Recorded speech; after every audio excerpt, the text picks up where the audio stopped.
Let's continue with the story of Moses and the fourth location mentioned in the Quran in relation to his journey.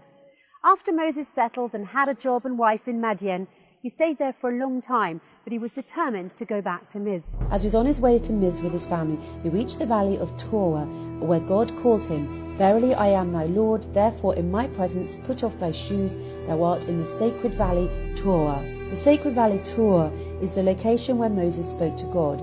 This valley is next to a very high and huge mountainous structure called the Tor. The Quran says, "And we called him from the right side of the Tor and made him draw near to us." This implies that the very high and huge mountainous structure called the Tor is in the same location of the sacred valley of Torah. The question that comes to mind here is, where is this location? Where is the sacred valley of Torah, and in which country? Let's check the map.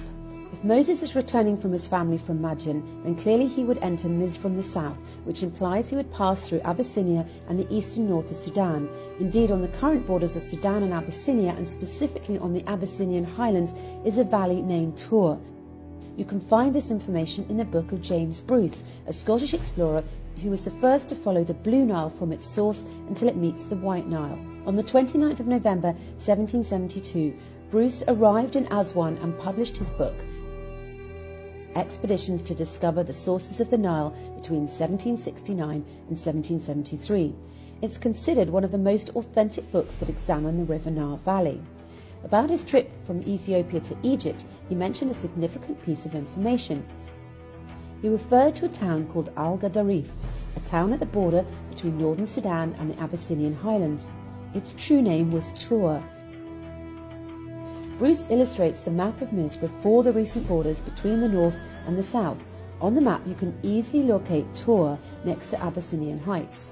From a geographical perspective, Tor, or the city of Al-Qaddarif, is located in the Ethiopian hills at the border with Sudan. Rivers flow into this place and create fertile rich soils that retain water and provide essential nutrients to plants. In fact, it's considered to be one of the top agricultural areas in Sudan, with high fertile valleys around the rivers of Atbah, State, Al-Harad and Bislam, highly known for corn and sesame all around the world. As for the animal population in Al-Qaddarif, around 7 million different types of cattle come from nearby neighbourhoods seeking water and food. God describes this area in the Quran as the blessed spot. The blessing refers to the diversity of the rivers, agricultural crops, trees and food, which applies to the city of Al-Qaddarif. This area and Sudan in general is considered to be the food basket of the world. There is no other area as blessed agriculturally as this area in the entire Arabian and African region, just in terms of the number of rivers, the variety of agricultural harvests and the greenery. So what is the story of the very high and huge mountainous structure called the Tor, or the Tower, the fifth location identified in the Quran? And we called him from the right side of the Tor and made him draw near to us. The Tor is a very high and huge mountainous structure and was mentioned in the Quran as the Tor Sina or Sinai, the Tor Sanin, and just as the Tor. It's recorded in Arabic dictionaries and scholars of the science of tafsir that Sinai and Sanin are known Abyssinian nouns. Indeed, if you check the map of the Abyssinian highlands, you will find names like Sanin, Semien, Sina, Senan. In fact, in the Abyssinian highlands you will find a mountain called Debra Sina, or Mount Sinai in English. The exact name of the mountain is also found in modern Egypt and is called Mount Sinai. You will also find in Abyssinian highlands Mount Sanin. And what's interesting is that in the Abyssinian highlands, despite the difference in the names, Sanin, Semien, Senan, Sina, etc., they all represent one mountainous structure, one range, one plateau, called the Tower Plateau.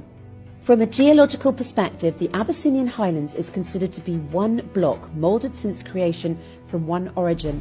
This range is called the Abyssinian Tower, also referred to as the African Tower, because it is the biggest group of mountains with a height that extends in one chain in Africa for a very long distance, 519,278 kilometers squared. That's why Ethiopia is sometimes referred to as a tower.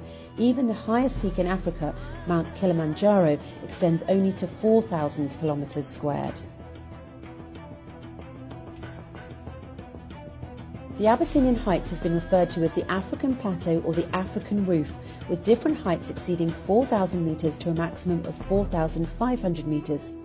As for the Sinai or Sina mountain in modern Egypt, Its average height is only 2,300 metres, and the area of Sinai altogether is 61,000 kilometres squared. Most importantly, the Sinai that you know today in modern Egypt was not called Sinai in the time of Moses and the Pharaoh. It was called Mafkat, which means the land of turquoise. Also, the so-called Mount of Tor in Sinai in modern Egypt was then called Retho. There is no single evidence of the usage of the name Senin or Sina for any of the mountains in the turquoise land that was later named Sinai or Sina. The Quran has to refer to known nouns with the real names as they were used at the time, and there is no mention of Mafkat or Retho in Moses' story.